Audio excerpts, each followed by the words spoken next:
नमस्कार दोस्तों, हरित क्रांति देसी में आपका स्वागत है। यदि आप चैनल में नए हैं तो चैनल को सब्सक्राइब करें, बेल आइकन का बटन दबाएं, वीडियो को शेयर करें और यदि कोई सुझाव है तो कमेंट बॉक्स में ज़रूर दें। जिस तरह प्रकृति के सौंदर्य और प्रकृति की गुणवान महिमा के बारे में अपने इस चैनल पर हम बात करते हैं, उसी कड़ी को आगे बढ़ाते हुए आज बात करते हैं पानी कैसे पिएं और पानी किसका पिएं। कहते हैं एक लोटा पानी। इस एक लोटे पानी का क्या महत्व है और ये लोटे का क्या महत्व है, आज इस वीडियो में बात करते हैं। यह जो आप देख रहे हो यह लोटा है। भारत में हजारों साल की पानी पीने की जो सभ्यता है वो गिलास की नहीं है। यह गिलास जो है विदेशों से भारत आया, यह गिलास भारत का नहीं है। गिलास यूरोप से आया है और यूरोप से पुर्तगाल से आया है।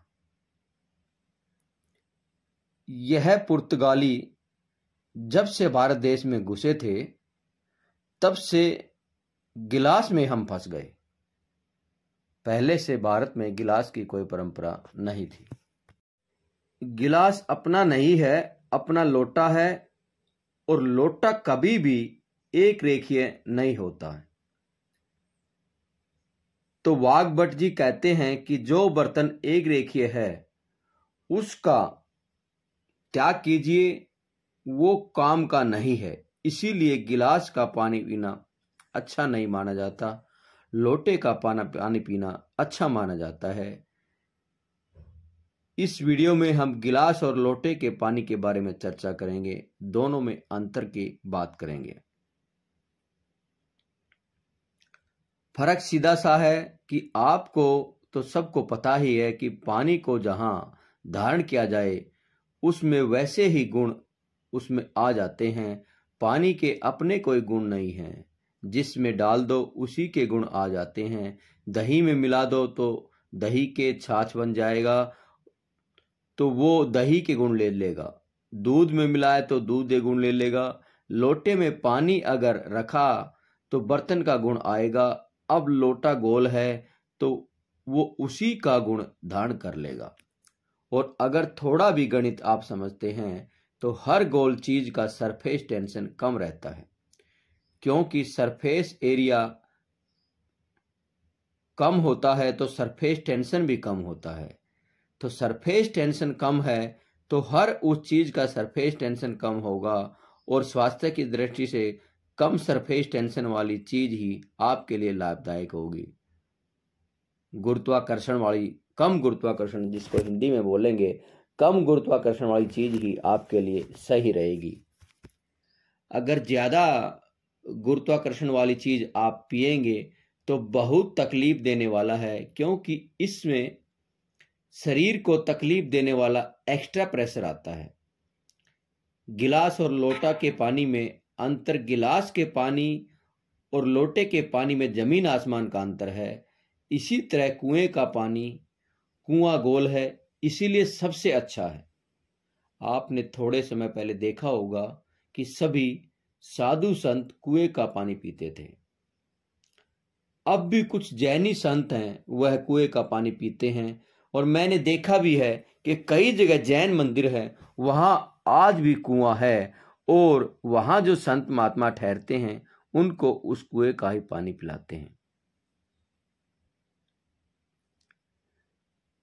क्योंकि कुआं गोल है और उसका सरफेस एरिया कम है, उसका गुरुत्वाकर्षण कम है, सरफेस टेंशन कम है। और साधु संत अपने साथ जो केतली रखते हैं वो भी लोटे की तरह आकार वाली होती है और उसका सरफेस टेंशन भी कम होता है। कम गुरुत्वाकर्षण होने से पानी का एक गुण लंबे समय तक जीवित रहता है। गुरुत्वाकर्षण बढ़ने से पानी के अंदर गुणों की कमी हो जाती है।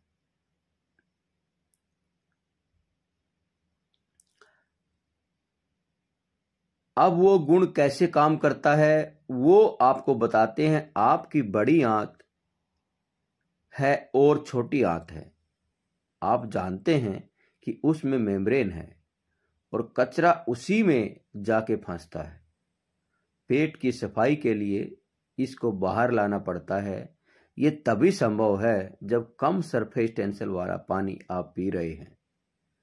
अगर ज्यादा सरफेस टेंशन वाला पानी है तो ये कचरा बाहर नहीं आएगा, मेम्ब्रेन में ही फंसा रह जाएगा। दूसरे तरीके से समझें, आप एक एक्सपेरिमेंट कीजिए, थोड़ा सा दूध लें और उसे चेहरे पर लगाइए। 5 मिनट के बाद रुई से पोंछिए तो वो रुई काली हो जाएगी, स्किन के अंदर कचरा और गंदगी बाहर आ जाएगी। इससे दूध बाहर लेकर आया, क्योंकि दूध का सरफेस टेंशन कम है। अब आप पूछेंगे कि दूध कैसे बाहर लाया, तो आपको बता दें कि दूध का सरफेस टेंशन गुरुत्वाकर्षण सभी वस्तुओं में कम होता है। जैसे ही दूध चेहरे पर लगाया, दूध ने चेहरे के सरफेस टेंशन को कम कर दिया, क्योंकि अब किसी वस्तु को दूसरी वस्तु के संपर्क में लाते हैं तो वो दूसरी वस्तु के गुण ले लेता है।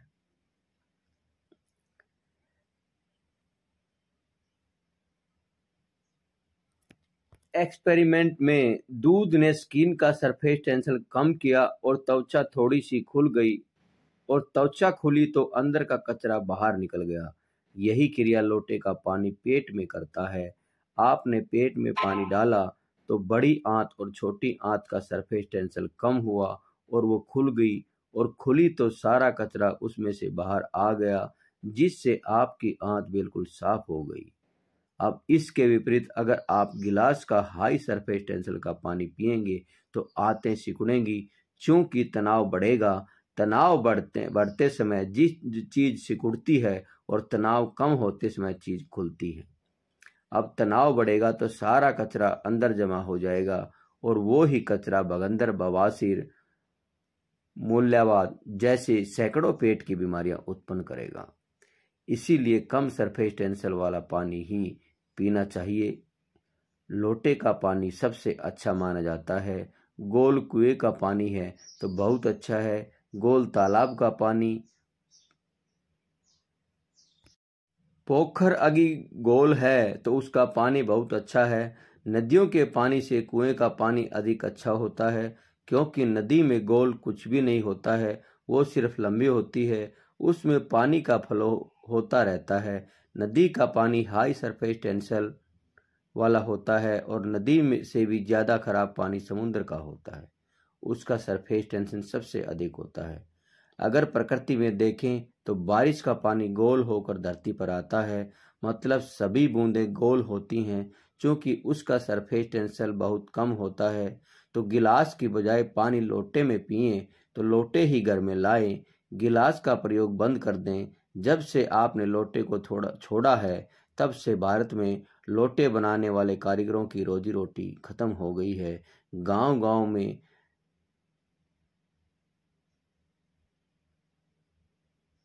कसेरे थे, जो कुम्हार थे, वो कम हो गए हैं।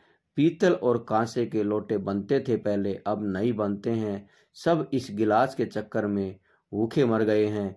तो वाग्भट की बात मानिए और लोटे का पानी पिए, और लोटे का पानी आपके स्वास्थ्य के लिए हर तरह से बेहतर रहता है। इसी तरह कहावत भी है कि एक लोटा पानी, और इसका सबसे बड़ा महत्व देखें तो आप दिन में जैसे कहते हैं 8 से 10 लीटर पानी पीना चाहिए, 5 से 6 लीटर पानी पीना चाहिए, वह भी आपका तथ्य पूरा होगा। क्योंकि जब आप लोटे में पानी पिएंगे तो आपका लोटा 500 ml का तो कम से कम होगा। कोई कोई लोटा 1 लीटर का भी होता है, कोई कोई लोटा 1 लीटर का भी होता है। और जब आपकी आदत लोटे से पानी पीने की बन जाएगी और दिन में 2-3 बार आप लोटे से पानी पिएंगे तो आप 4-5 लीटर पानी आराम से पी पाएंगे, और धीरे धीरे यह आपकी आदत में डल जाएगा, और आपके शरीर के अंदर पानी की कमी भी पूरी होगी, और कम गुरुत्वाकर्षण का पानी भी आप नहीं पाएंगे, जिससे आपका स्वास्थ्य सही रहेगा। यानी कि इसको ऐसे भी कह सकते हैं कि यह एक सोने पे सुहागे का काम करेगा, आपकी आंत को साफ करने का काम करेगा और आपके शरीर में पानी की पूर्ति का काम करेगा। और धीरे धीरे आपके व्यवहार में यह पानी पीने का नियम लोटे का बन जाएगा और एक दूसरे को देखते हुए और एक दूसरे से सीखते हुए हम इस तथ्य को भी पूरा कर पाएंगे और हम लोटे को अपने प्रचलन में ला पाएंगे, जिससे लोटों की संख्या बढ़ेगी और हम घर का भोजन में लोटे को एक अहम रोल दे पाएंगे। दोस्तों, यह एक प्रैक्टिकल है, आप करेंगे तो इसके अनुभव से आपको अंदाज़ा लग जाएगा कि लोटे का पानी पीने के कितने लाभ हैं। मैं तो यूँ कहूँ कि लोटे का पानी पीने के अनेकों लाभ हैं। आपको इसके बारे में जानकारी कैसी लगी कमेंट बॉक्स में ज़रूर लिखें और प्रकृति से जुड़ाव ऐसे ही बना रहे, ऐसे ही हम प्रकृति के सही कारणों के बारे में, सही गुणों के बारे में पता लगाते रहें। यही हमारी हरित क्रांति देसी का प्रयास है।